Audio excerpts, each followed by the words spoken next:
Good evening, doctor. Greetings to you. I'm a Hindu. My name is Sandeep, and I've been watching your videos on YouTube since long time.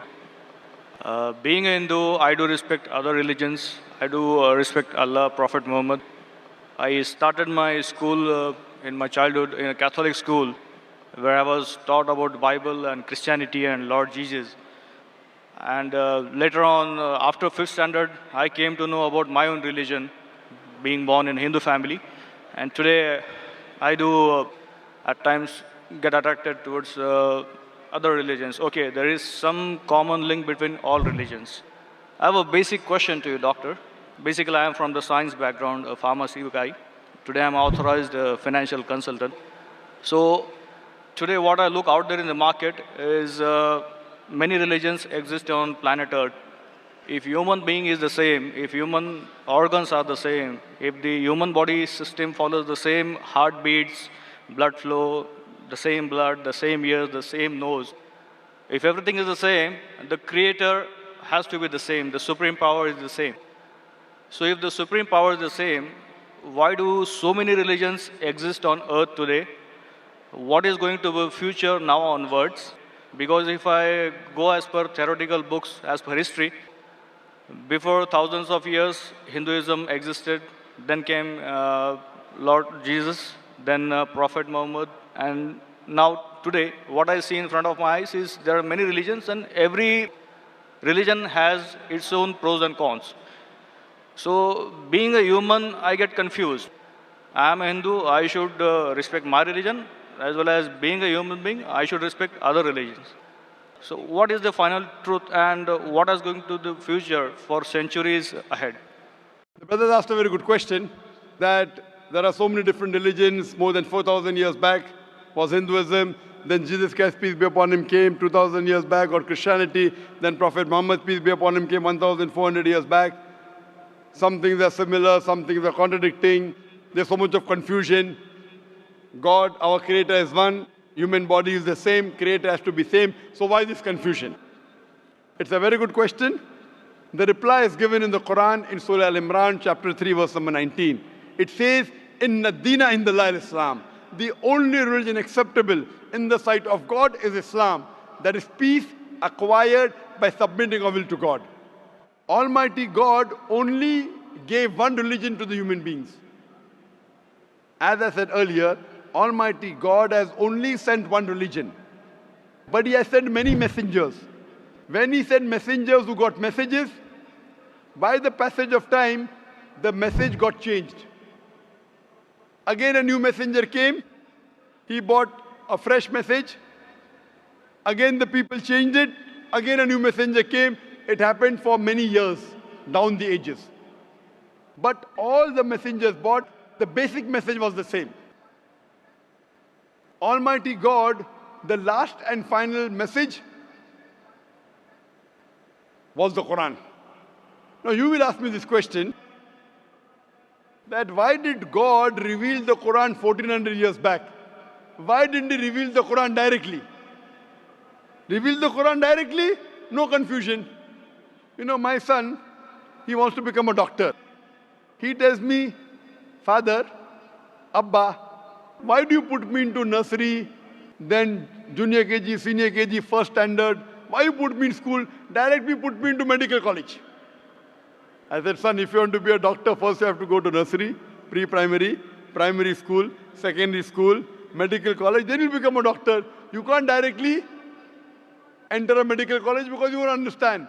So Allah subhanahu wa ta'ala, who is our creator, He knows very well that human being would not be able to grasp the complete message of the Quran if it was revealed earlier.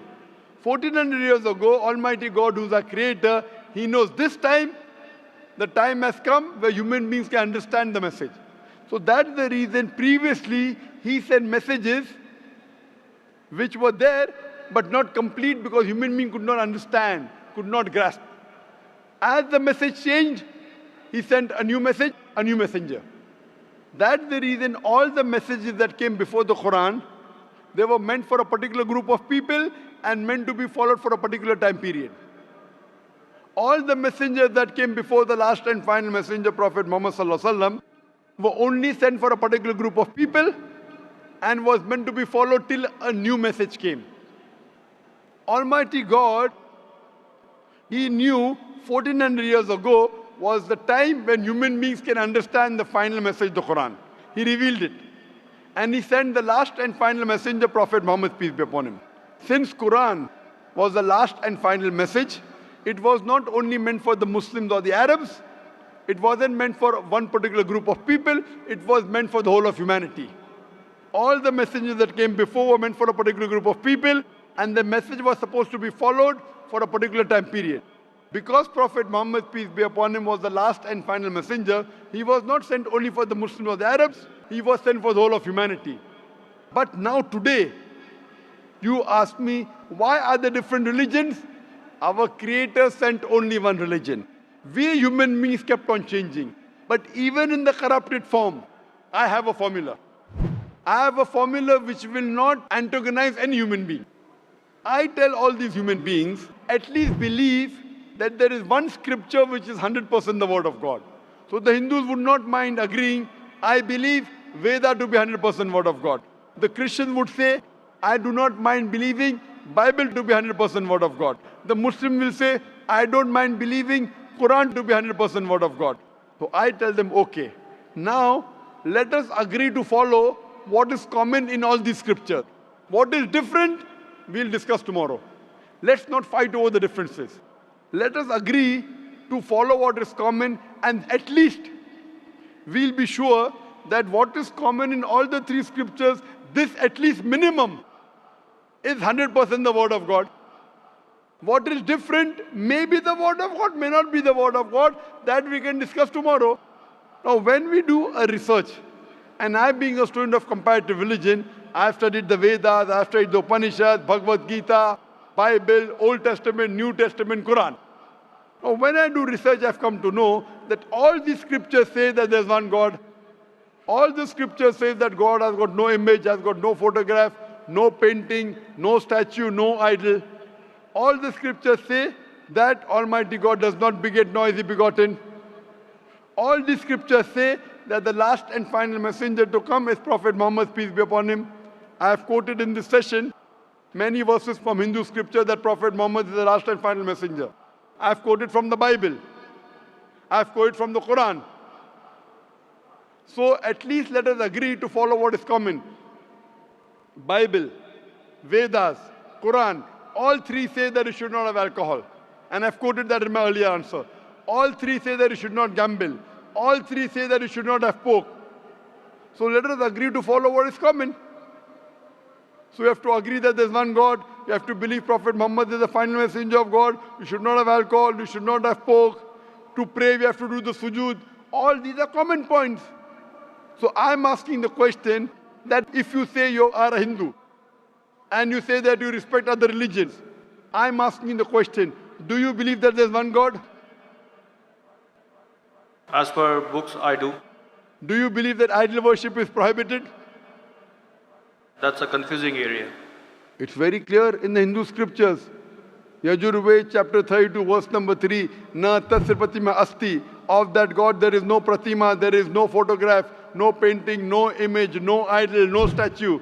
Same thing is repeated in Shveta Upanishad, chapter number 4, verse number 19. Na tasya pratima asti. Of that God there is no pratima, no image, no photograph, no painting, no statue, no idol.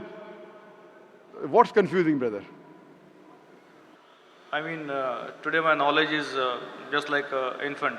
No, if your knowledge is like infant, when a person of knowledge talks, you should believe it. True. So why don't you believe it then? No, as I said, I do respect Prophet Muhammad. I do. No respect. Respecting is one thing, following is the other thing. If you respect a person, you have to follow his guidance. So again, the question goes in the same direction what I was asking to you, that if I am a Hindu, if I believe in Hinduism, but still when I step out of my home, I have to follow my colleagues, the other society members, human beings on the earth. Is it a must? Suppose the other society members start robbing. If your other human beings start robbing, even you start robbing. Brother, if your friends start robbing, will you rob? I will have to defend myself. Will you rob, yes or no? If somebody is robbing me, No, you said that you have to follow the other human beings, other society. If your other friends start robbing other people, will you start robbing? Will you rob others? I don't think there is a point in robbing others. Okay, because you know robbing is wrong. So that time you will not follow society. Follow the society when it is right. Do not follow when it's wrong. God has given you grey matter, brain. Correct? So if your Hindu friends are going against the Veda, will you follow Veda or your Hindu friends? They have to follow what is written in the books. Yes, forget about them. I'm asking about you. If your Hindu scripture says don't do idol worship, will you do idol worship? No, then I will not. So now do you believe idol worship is wrong? Again, as I said, I have to study more. I'm not clear. No, but you study, when will you study? Today or tomorrow? When? Maybe today or tomorrow. Okay, fine. I have quoted so many references from the Hindu scripture about Prophet Muhammad, peace be upon him. Do you believe Prophet Muhammad is the messenger of God? Yes, I do. If you believe, don't you have to follow his commandments? I may have to. Why may? Again, I'm not If you clear. may believe in, then you may. If you do believe in, you do have to follow. It's simple English.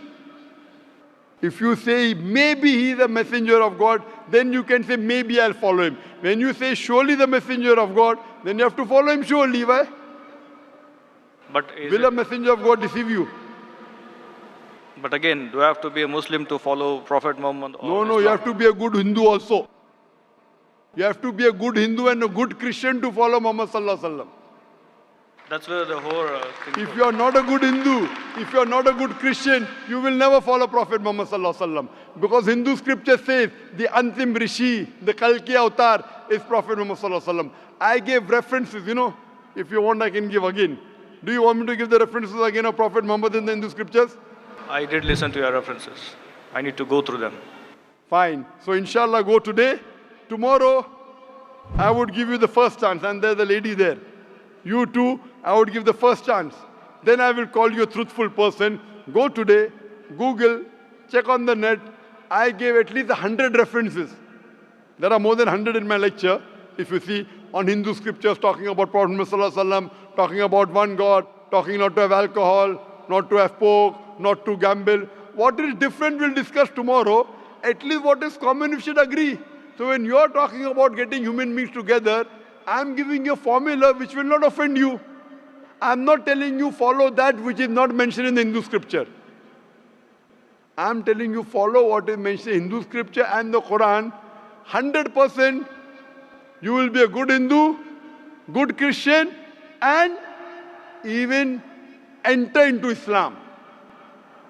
May not be good Muslim, at least enter, and then your scripture says you have to follow the guidance of the last messenger, you have to follow the Quran. So if you follow the Quran correctly and the sayings of the Prophet Muhammad Sallallahu Alaihi Wasallam, you will be a good Muslim. And I'm waiting that inshallah if we can do it today, tomorrow inshallah we can interact. Thank you very much, doctor.